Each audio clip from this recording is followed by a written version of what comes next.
Alright guys, what we're going to do is make some ground pork and a little bit of bacon or bacon fat into some chorizo. Chorizo is a traditional Southwest standby breakfast sausage. Some people put it in their beans, refried beans. You can make charro beans with it. It's just a really awesome Mexican sausage. And so what we're going to do is show you the recipe. We already have all of the spices ground up. I'm going to go through the spices right there. We've got, first of all, for our meat, we've got about 4 pounds, 12 ounces of ground pork, fresh ground pork. And then we've got another 2 packages of just some really fatty bacon. I went through, bought some cheap bacon. It was mostly fat.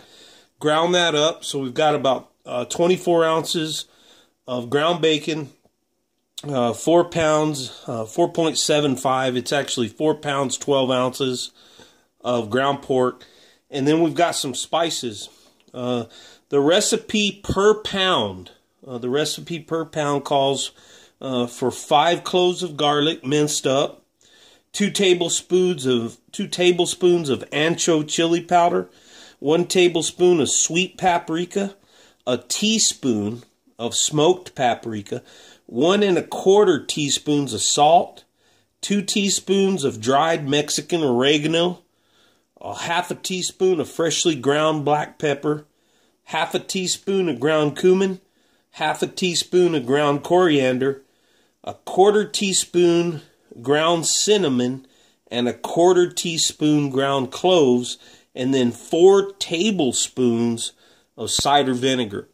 And what we're going to do now is we're going to incorporate all this. I adjusted the spice mix. If you look over there and see that spice mix, I adjusted that for the amount of meat I have right here. So now we're going to just incorporate all those ingredients, and then we'll show you what we're going to do now.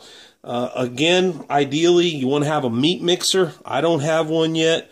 I've been doing a lot of home processing, but that's one item I have not bought. Even the cheap ones are about $150, and so this is something that I'm just getting into.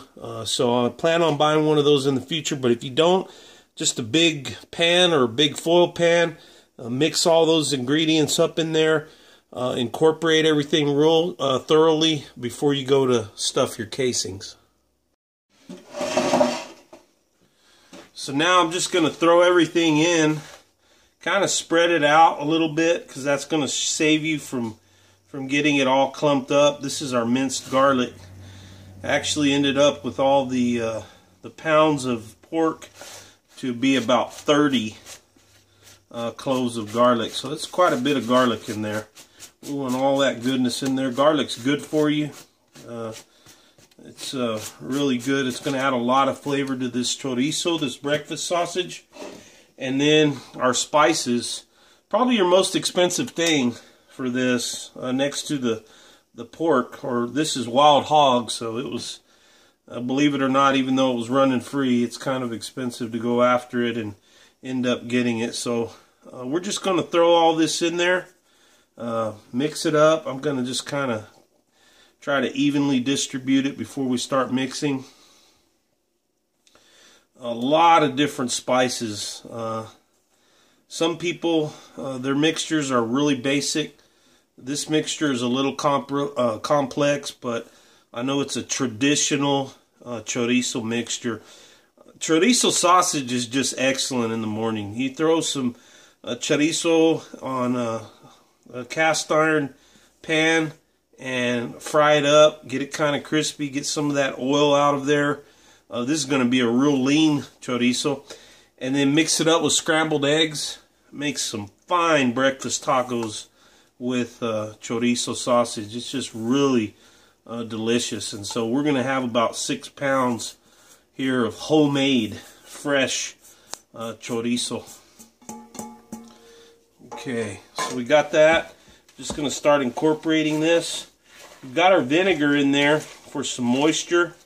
That's going to help get all these spices into there.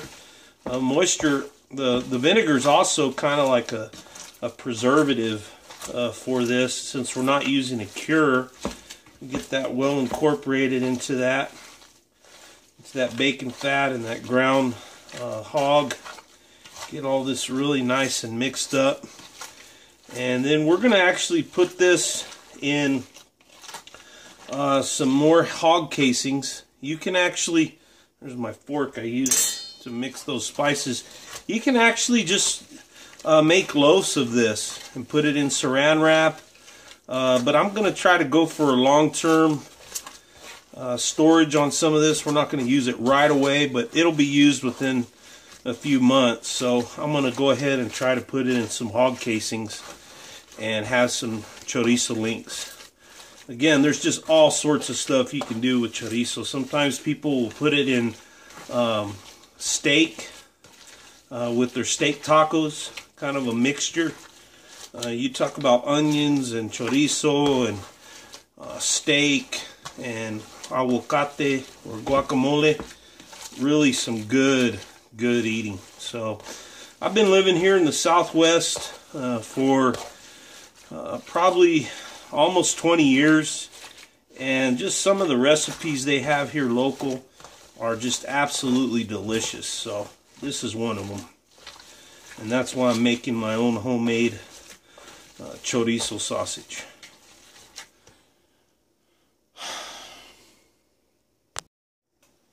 Okay guys, just wanted to show you real quick.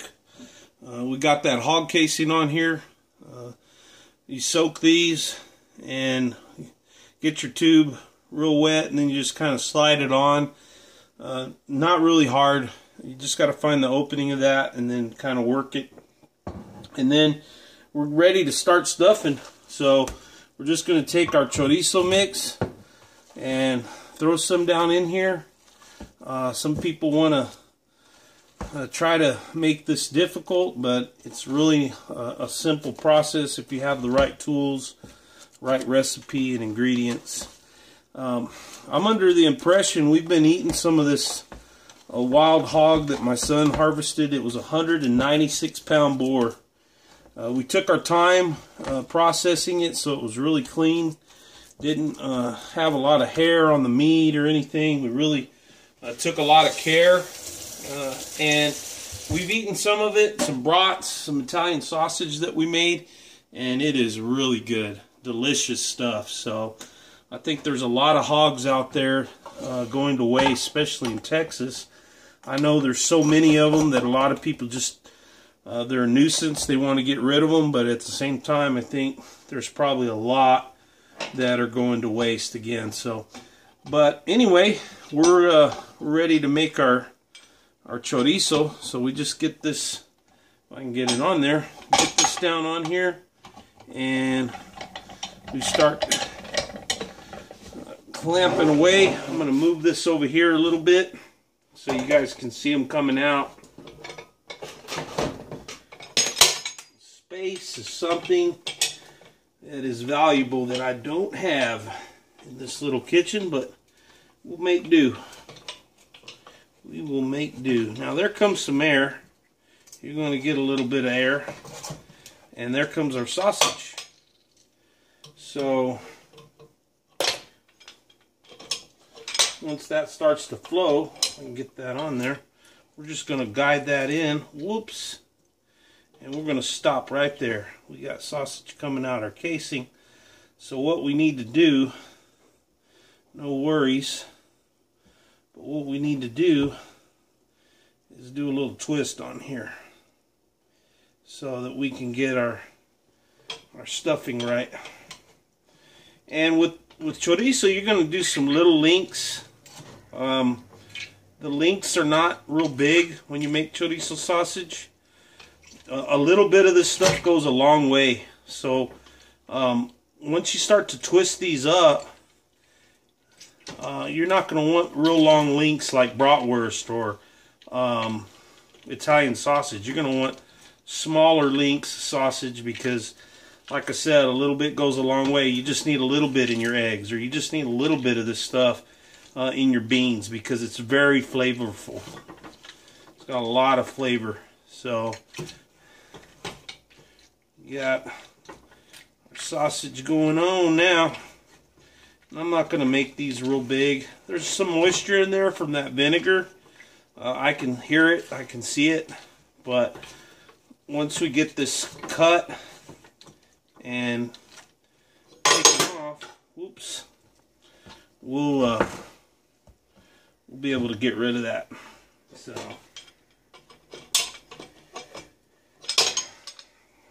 just trying to work with a sausage stuffer that doesn't have the wing nut that came with it, or actually it wasn't in the package. So I'm working with what I got. The handle keeps coming off on me, but you get the idea.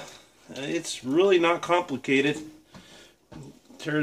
Bring this out, get some more in there, and there you have it. Fresh, homemade chorizo. We talk about some good breakfast tacos. This stuff will definitely be a crowd pleaser. So, like always, thank you guys for watching. Please like, subscribe, let us know what you think. If you got any other tips or pointers that we're not doing, by all means share. We're learning too. So this is a learning process.